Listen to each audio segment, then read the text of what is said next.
Tamil Nation TV YouTube channel. Cukuplah berpolitik siang dan malam.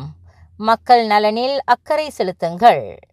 நாடாளுமன்ற உறுப்பினர்களுக்கு மாமன்னர் உத்தரவு. காலையில் இருந்து இரவு வரை அரசியல் நடத்துவதை நிறுத்திவிட்டு மக்கள் நலனில் அக்கறை செலுத்தும்படி நாடாளுமன்ற உறுப்பினர்களை மாட்சிமை தங்கிய மாமன்னர் சுல்தான் அப்துல்லா கேட்டுக்கொண்டுள்ளார். Cukuplah berpolitik siang dan malam என்று குறிப்பிட்ட சுல்தான் அப்துல்லா எதிர்காலத்தில் மக்கள் நலன் பாதுகாக்கப்பட வேண்டும் என்றார்.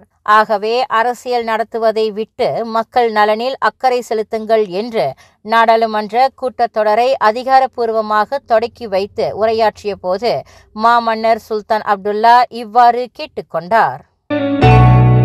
மக்களுக்கு சுமையை ஏற்படுத்தாத வகையில் பொருட்களின் விலை நிலைநிறுத்தப்பட வேண்டும்.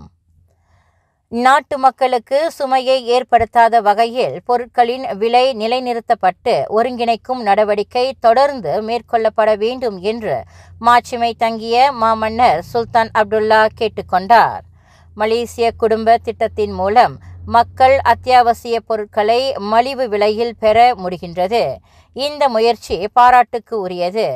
அன்றாட தேவைகளின் விலை மக்களுக்கு சுமையை ஏற்படுத்தாமல் இருப்பதை உறுதி செய்ய அதன் பொருள் விநியோகம் மற்றும் அமலாக்க திட்டங்களை அரசாங்கம் தொடர்ந்து செயல்படுத்தப்பட வேண்டும் என்று மாமன்னர் கேட்டுக்கொண்டார்.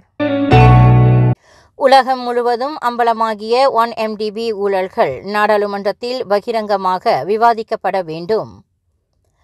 அமெரிக்காவில் 1MDB தொடர்பான நீதிமன்ற வழக்கில் கோல்ட்மேன் சாட்ஸ் நிறுவனத்தின் முன்னாள் நிர்வாகி டிம் லேசனர் வழங்கிய பரபரப்பான வாக்குமூலத்தை தொடர்ந்து மலேசியாவில் பலர் விசாரணைக்கு ஆளாகி இருக்கின்றார்கள். நீதிமன்றத்தில் இவர் சொன்ன குற்றச்சாட்டுக்கள் பெரும் அதிர்ச்சியை அளிக்கின்றது. இந்த ஊழல் விவகாரம் இப்போது உலகம் முழுவதும் அம்பலமாகிவிட்டதால் இதற்கு முக்கியத்துவம் அளிக்க வேண்டும் என்று நாடாளுமன்ற எதிர்க்கட்சித் தலைவர் டத்தோ ஸ்ரீ அன்வார் இப்ராஹிம் கேட்டுக்கொண்டுள்ளார்.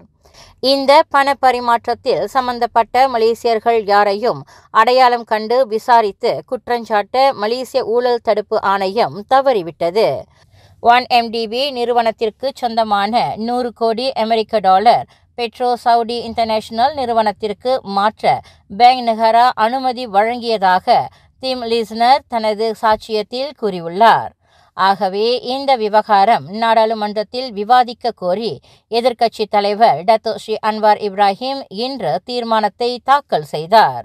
மலேசிய எஸ்ட்ரோ நிறுவனத்தின் முன்னாள் தலைமை செயல்முறை அதிகாரி ரொஹானா லண்டனில் 1 கோடி டாலரில் வீடு வாங்கியதாக கூறப்படும் குற்றச்சாட்டும் இதில் அடங்கியுள்ளது.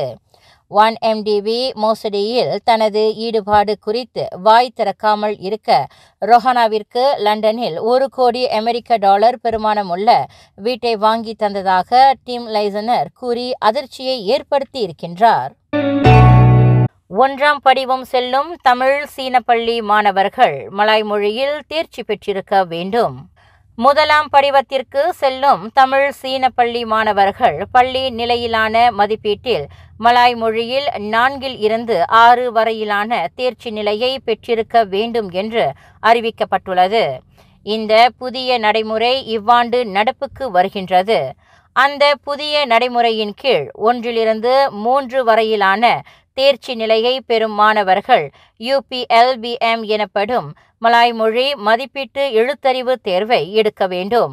அந்த தேர்விலும் தேர்ச்சி பெறாத மாணவர்கள் அடிப்படை வகுப்புக்கு அனுப்பி வைக்கப்படுவார்கள். அடிலானை எதிர்க்க வேண்டிய அவசியம் என்ன? மூடா கட்சியை பின்னால் இருந்து இயக்குவது யார்? ஜொஹூர் மாநில சட்டமன்ற தேர்தலில் லர்கின் தொகுதியில் அடிலானை எதிர்த்து மூடா போட்டியிடுவதால் பக்கத்தான் ஹரப்பானுக்கு பெரும் பாதிப்பை ஏற்படுத்தியுள்ளது. 55 தொகுதியில் பக்கத்தான் ஹரப்பான் சார்பில் ஒரு வேட்பாளர். ஆனால் லர்கின் தொகுதியில் கடைசி நேரத்தில் அடிலானை எதிர்க்க வேண்டிய அவசியம் மூடா கட்சிக்கு ஏன் வந்தது? டாக்டர் மகாதீர் முகமது பிரதமராக இருந்தபோது அமைச்சரவையில் இளம் அமைச்சராகவும் அவரின் செல்லப்பிள்ளையாக ஷேக் ஷடீக் இருந்தார். இன்று மூடா கட்சிக்கு தலைவராக இருந்தாலும் அவரையும் அந்த கட்சியையும் நம்பலாமா என்ற சந்தேகம் மக்களிடம் எழுந்துள்ளது. உண்மையில் மூடா கட்சியின் நடவடிக்கைகளை பார்க்கும்போது அந்த கட்சியை பின்னால் இருந்து இயக்குவது யார் என்ற கேள்வியும் எழுந்துள்ளது. மூடா கட்சி செயலால் அடிலான் கட்சி தலைவர் டத்தோ ஸ்ரீ அன்வார் இப்ராஹிம் மனம் நொந்துள்ளார். எத்தனை முறைதான் டத்தோ ஸ்ரீ அன்வார் இப்ராஹிம் இது போன்ற துரோக செயல்களை சந்திப்பார் என்று நெட்டிசன்கள் அனுதாபப்படுகிறார்கள். ஜொஹூர் சட்டமன்ற தேர்தலில் இந்தியர்கள் ஆதரவோடு தேசிய முன்னணி அமோக வெற்றி பெறும். ஜொஹூர் மாநில சட்டமன்ற தேர்தலில் தேசிய முன்னணி அமோக வெற்றி பெறும் என்று லெம்பா பந்தாய் தேசிய முன்னணி ஒருங்கிணைப்பாளர் டத்தோ ஹாஜி ரம்லான் தெரிவித்தார். Pakatan Harapan solid satu pasukan, tapi kali ini mereka berpecah dan mereka juga tidak satu hati lah. So pada saya nampak BN juga meletakkan calon-calon MIC 4 dan juga MCA ada 15 tempat. Jadi saya nampak bila kita turun padang jumpa dengan pengundi Melayu, Cina, India, saya nampak pengundi India ada perubahan sikit lah. Nampak ada macam untuk membantu BN kali ini. Dan kita berharap mood di Melaka tu dan juga di Sarawak akan membawa petanda yang baik juga di Johor. Pada saya, kalau kita pernah memerintah 61 tahun dengan satu formula yang begitu baik, yang mana kita menunjuki di bawah kepimpinan tunjangnya UMNO, tapi Barisan Nasional menjadi vehikelnya. Jadi pada saya ini dah terbukti. Lepas tu bila kita bagi peluang kepada Pakatan Harapan selama 22 bulan, harapan tinggal harapan lah saya tengok. Dan pada saya juga apa janji-janji mereka tu tak ditunaikan. Contoh macam Pakatan Harapan janji untuk tunaikan penghapusan tol, tidak ditunaikan. Menghapuskan bayaran PTPTN untuk bilang kaum pun tidak ditunaikan. Pada saya pengundi muda ternanti-nantikan dan percaya dengan janji-janji dan kata janji manis, tapi tidak ditunaikan. தேர்தல் கொள்கை அறிக்கையை வெளியிட்டது party socialist Malaysia.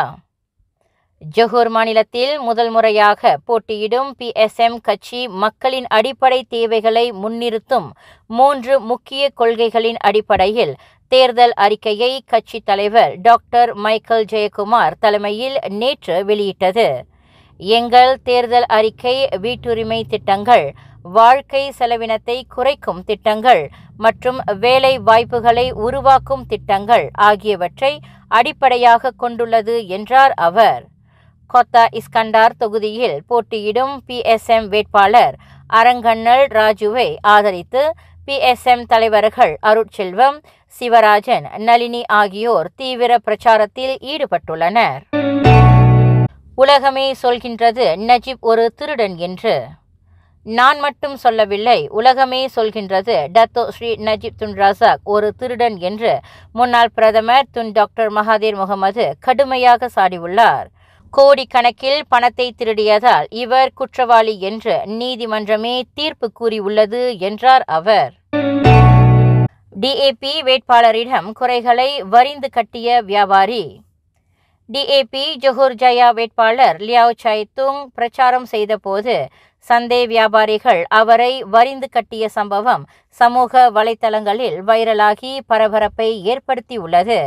பழங்களை விற்கும் வியாபாரி ஒருவர், நான் DAPயை ஆதரிக்கின்றேன், ஆனால் ஒன்றுமே செய்யாத இந்த வேட்பாளரை ஆதரிக்க மாட்டேன் என்று கடுமையாக சாடியுள்ளார்.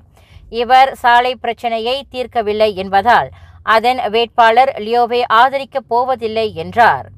இவரால் வேலை செய்ய முடியாது, பல விபத்துக்கள் நடந்துள்ளதால் சாலை சந்திப்பை சரி செய்ய சொன்னேன், அதை அவர் செய்யவில்லை என்று வியாபாரி கடுமையாக சாடியுள்ளார். எனக்கு மட்டும் அபராதம், நஜிப்புக்கு இல்லையா? ஜொஹூர் மாநில சட்டமன்ற தேர்தலில் புக்கிட் பெருமாய் தொகுதியில் மூடா கட்சி சார்பில் அஸ்ரோல் ரஹானி போட்டியிடுகிறார். வாக்காளர்களை சந்தித்த போது கை குலுக்குவதற்கு பதில் ஃபர்ஸ்ட் பம்ப் செய்துள்ளார்.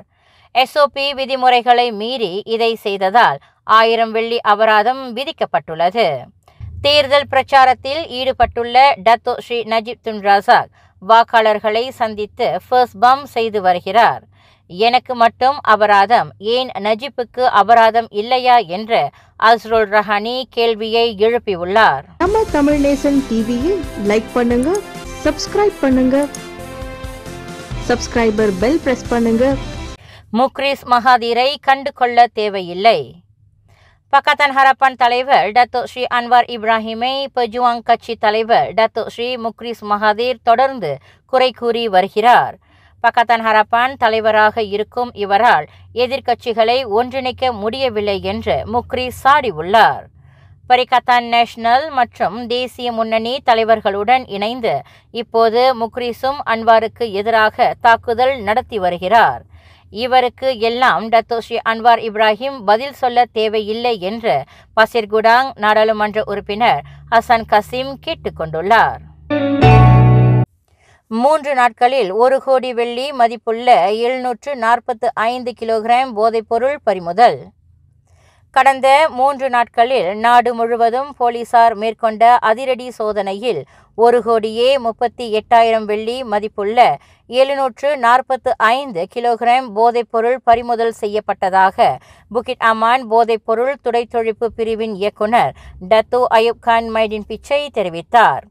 இந்த சோதனையில் 3668 பேர் கைது செய்யப்பட்டனர். இதில் 116 பேர் அந்நிய பிரஜைகள். 22 கார்கள், 52 மோட்டார் சைக்கிள்கள், தங்க நகைகள் மற்றும் 1,59,000 வெள்ளி ரொக்கம் பறிமுதல் செய்யப்பட்டுள்ளது. மேலும் பேரா இஸ்லாமா என்ற இடத்தில் 17 தோட்டாக்கள் மற்றும் சபா லாவாஸ் என்ற இடத்தில் 18 தோட்டாக்கள் பறிமுதல் செய்யப்பட்டதாக இன்று கோலாலம்பூர் போலீஸ் தலைமையகத்தில் நடைபெற்ற பத்திரிகையாளர் கூட்டத்தில் டத்தோ அயூப் கான் தெரிவித்தார். இதனிடையே தம்பதியரை கைது செய்த போலீசார் அவர்களிடம் இருந்து 260 கிலோகிராம் ஷபு போதைப் பொருட்களை கைப்பற்றியுள்ளனர். வெள்ளத்தில் பாதிக்கப்பட்ட 22,450 பேர் நிவாரண மையங்களில் தஞ்சம். கிளாந்தான் மற்றும் திரங்கானுவில் வெள்ளம் தொடர்ந்து மோசம் அடைந்து வருவதால் மக்கள் பரிதவிக்கிறார்கள். இதுவரை 22,450 பேர் வெள்ள நிவாரண மையங்களுக்கு மாற்றப்பட்டுள்ளனர் என்று வெள்ள பேரிடர் மேலாண்மை ஆணையம் அறிவித்துள்ளது. கிளாந்தான் மாநிலத்தில் 8,920 பேரும், திரங்கானு மாநிலத்தில் 13,530 பேரும் பத்திரமாக மீட்கப்பட்டு வெள்ள நிவாரண மையங்களுக்கு அனுப்பி வைக்கப்பட்டுள்ளனர். அணு ஆயுத போருக்கு தயாராகும் ரஷ்ய அதிபர் புடின். யுக்ரைனுக்கு எதிரான போர் குறித்து பல ஐரோப்பிய நாடுகள் தொடர்ந்து கடுமையாக விமர்சித்து வரும் நிலையில் அணு ஆயுத படைப்பிரிவை தயாராக இருக்கும்படி ரஷ்ய அதிபர் விளாடிமிர் புடின் உத்தரவிட்டுள்ளார். ரஷ்ய இராணுவ அமைச்சர், இராணுவ தலைமை தளபதி உள்ளிட்டோருடன் அதிபர் புடின் இன்று ஆலோசனை நடத்தினார். அப்போது அணு ஆயுத படைப்பிரிவுகளை தயார் நிலையில் இருக்கும்படி புடின் உத்தரவிட்டுள்ளார். யுக்ரைனை கைப்பற்றும் நோக்கத்துடன் ரஷ்யா படைகளை இறக்கியுள்ளது. இந்நிலையில் புடினின் புதிய உத்தரவு அணு ஆயுத போருக்கு வித்திடும் அபாயம் உள்ளதாக கூறப்படுகின்றது. நம்ம தமிழ் நேசன் டிவியை லைக் பண்ணுங்க, சப்ஸ்கிரைப் பண்ணுங்க, சப்ஸ்கிரைபர் பெல் பிரஸ் பண்ணுங்க. இது ஒரு தமிழ் நேசன் டிவி தயாரிப்பு.